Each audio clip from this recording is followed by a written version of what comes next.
आप सभी को नमस्कार। तो आज के इस वीडियो में मैं आप लोगों को अय्यूब से जुड़ी बातें बताऊंगी और ये वीडियो स्पेशली स्त्रियों के लिए है, मसीह बहनों के लिए है। तो इस वीडियो में आपको बहुत सारी चीज़ें जानने को मिलेंगी और सीखने को भी मिलेगा। तो इस वीडियो को आप पूरा अंत तक देखिएगा। मैं अय्यूब के वचन के द्वारा, जो अय्यूब जो परमेश्वर के भक्त थे, उनके जीवन में परमेश्वर ने किस तरह से कार्य किया और उनके जीवन में क्या क्या हुआ, उसी से रिलेटेड आपको लास्ट में बहुत कुछ एक इम्पॉर्टेंट बात जानने को मिलेगा जिसके अनुसार आपको चलना है। तो सबसे पहले आप लोगों को ये पता होना चाहिए कि अय्यूब कौन थे। अय्यूब जो थे वो परमेश्वर के भक्त थे और परमेश्वर के भक्त लोग जो भी होते हैं, परमेश्वर उन्हें बहुत ब्लेसिंग्स देते हैं उनके जीवन में। तो ऐसा नहीं है कि वो गरीब परमेश्वर रहने देते हैं, क्योंकि परमेश्वर अपने लोगों को कभी भी गरीब नहीं रहने देते, बल्कि हमेशा अमीर बनाते हैं। वो चाहते हैं कि हम उनके रास्ते में अच्छे से रहे, आनंदित होकर उनकी स्तुति महिमा करते रहे। वो किसी भी चीज़ की कमी घटी हमारे जीवन में होने नहीं देते हैं। तो उसी तरह से अय्यूब जो परमेश्वर के भक्त थे, परमेश्वर ने उनके जीवन में उनकी जो पत्नी थी, उनके बच्चे थे, सबको बहुत आशीष दी थी और उनका परिवार बहुत खुशहाली से रहता था। किसी चीज़ की कमी घटी नहीं थी। वो परमेश्वर की स्तुति महिमा करते रहते थे।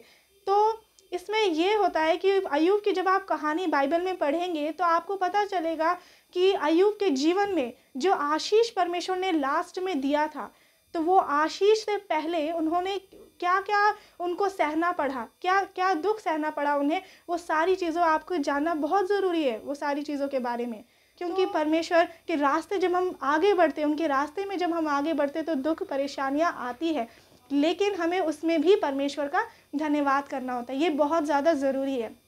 अब मैं आप लोगों को बताती हूँ कि जब शैतान ने अय्यूब की परीक्षा ली तो उस परीक्षा में अय्यूब सफल हुए और सफल होने के बाद परमेश्वर ने अय्यूब के पास तो पहले से ही बहुत सारी आशीष परमेश्वर ने उनके जीवन में दी हुई थी, उनके जीवन में बहुत सारी ब्लेसिंग्स थी, लेकिन उसके बाद परमेश्वर ने उनको दुगनी आशीष दी। दुगना आशीष परमेश्वर ने अय्यूब को दिया और उस आशीष में जब हम वचन में पढ़ते हैं तो वो सारी आशीष, बहुत सारी आशीष थी। परमेश्वर ने वचन में डिटेल में लिखा हुआ है क्या क्या आशीष मिली।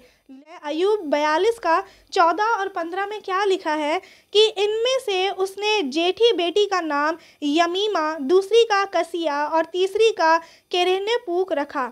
उस सारे देश में ऐसी स्त्रियां कहीं ना थी जो अय्यूब की बेटियों के समान सुंदर हो। आमीन। तो इस वचन के द्वारा हमें ये क्या पता चलता है कि जो अय्यूब की जो 3 बेटियां थी वो इतनी सुंदर थी कि पूरी दुनिया में वैसी कोई सुंदर नहीं होंगी। और ऐसा नहीं है, यही इस वीडियो का मेन पॉइंट है, आप लोगों को ध्यान से सुनना चाहिए। इस सभी मसीही बहनों के लिए, स्त्रियों के लिए बहुत ज़्यादा महत्वपूर्ण वचन है। तो जो अय्यूब की जो बेटियां थी वो ऐसा नहीं है कि सिर्फ बाहर से सुंदर थी, वो अंदर से भी सुंदर थी। उनका चाल चलन, सोच विचार सब सुंदर था।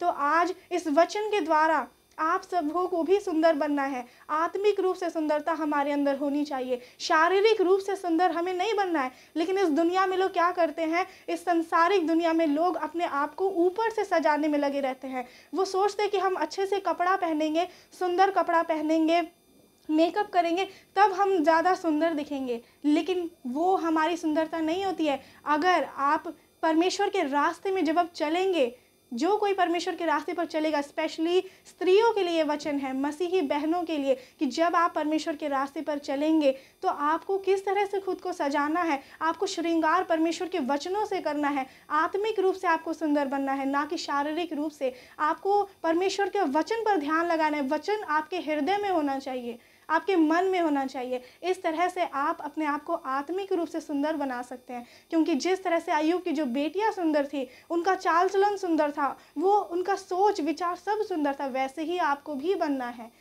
लेकिन अब आप ये सोचेंगे कि क्या अगर हम सिर्फ आत्मिक रूप से सुंदर बनेंगे इसका मतलब हम शारीरिक रूप से सुंदर नहीं है? ऐसा बिल्कुल भी नहीं है। क्योंकि जब आप वचन पढ़ेंगे, जब आप बाइबल पढ़ेंगे तो उसमें क्या लिखा है कि जब हम आत्मिक रूप से सुंदर बनते हैं, आत्मिक रूप से बढ़ते हैं परमेश्वर के रास्ते में, तो जब हमें क्या करना है, वचन तो यही कहता है कि हम शारीरिक दशा में होकर हम परमेश्वर को प्रसन्न नहीं कर सकते। तो अगर हम शरीर के अनुसार चलेंगे तो इसका मतलब है कि हम परमेश्वर को खुश नहीं कर रहे हैं। लेकिन आप लोग क्या करते हैं, शरीर के अनुसार चलते हैं, शरीर को के लिए काम करते हैं, अच्छा खाना पीना और अच्छा पहनना ओढ़ना, ये सारी चीज़ें शारीरिक ही है। लेकिन हमें आत्मा के अनुसार चलना है, आत्मिक रूप से। अब जब हम आत्मिक रूप से चलेंगे तो परमेश्वर क्या करते हैं कि परमेश्वर ने हम सबको बनाया है। तो परमेश्वर देखिए, जब हम परमेश्वर के रास्ते में आगे बढ़ते हैं तो आत्मिक रूप से तो मजबूत बनते ही हैं, आत्मिक रूप से तो सुंदर बनते ही हैं, लेकिन हम शारीरिक रूप से भी सुंदर बनते हैं। परमेश्वर हमें ऐसे भी सुंदर बनाते हैं, बाहर से भी सुंदर बनाते हैं और अंदर से भी, लेकिन चलना हमें पड़ता है। हमारा ये काम है कि हम परमेश्वर के रास्ते में किस तरह से चले। तो ये स्पेशली स्त्रियों के लिए ही ये वीडियो है कि वो इस वीडियो को देख करके, इस वचन के द्वारा सीखे, जाने कि हमें किस तरह से अपने आप को श्रृंगार करना है परमेश्वर के वचनों से।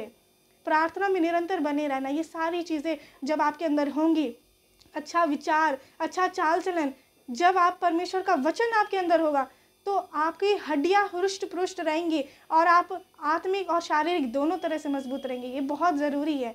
और इसी वचन के द्वारा मैं आप सभी को ब्लेस करती हूँ कि आप सभी, जो अय्यूब की बेटियां जिस तरह से सुंदर थी, वैसे ही आप सभी भी सुंदर बनने पाए। और उनके पिता ने उनको उनके भाइयों के संग ही संपत्ति दी। जिसका मतलब क्या है कि आज की दुनिया में क्या होता है, आप सभी जानते हैं कि स्त्रियों को तो, बेटी लोगों को तो ज़मीन जायदाद इन सब की कोई संपत्ति नहीं दी जाती है, लेकिन सिर्फ बेटों को दिया जाता है। लेकिन इस वचन के द्वारा आप सभी बेटियों को भी संपत्ति मिलने पाए यीशु मसीह के नाम में। और मैं आशा करती हूँ कि आज के इस वीडियो को देख करके आप सभी स्त्रियाँ समझ गई होंगी कि हमें किस तरह से श्रृंगार करना है, और आप सभी को आज से ये डिसीजन लेना है कि हमें इसी तरह से सुंदर बनना है आत्मिक रूप से। परमेश्वर अपने आप अंदर से और बाहर से हमें सुंदर बना देंगे। हमें अपना काम करना है, हमें परमेश्वर की आज्ञाओं का पालन करना है। जब हम ऐसा करेंगे, परमेश्वर के ब्लेसिंग्स हमारे जीवन में आएंगे। अब आप लोग मुझे वीडियो के नीचे कॉमेंट करके बताएं कि आप किस तरह से सुंदर बनना चाहते हैं, शारीरिक रूप से या आत्मिक रूप से, क्योंकि आपको ये वीडियो देखकर पता चल चुका है कि हमें किस तरह से काम करना है, हमें किस रास्ते पर चलना है, क्या करेंगे कि परमेश्वर हमें दोनों तरह से सुंदर बनाएंगे, बाहर से भी और अंदर से भी। मुझे वीडियो के नीचे कमेंट करके बताएं। परमेश्वर आप सभी को आशीष दे।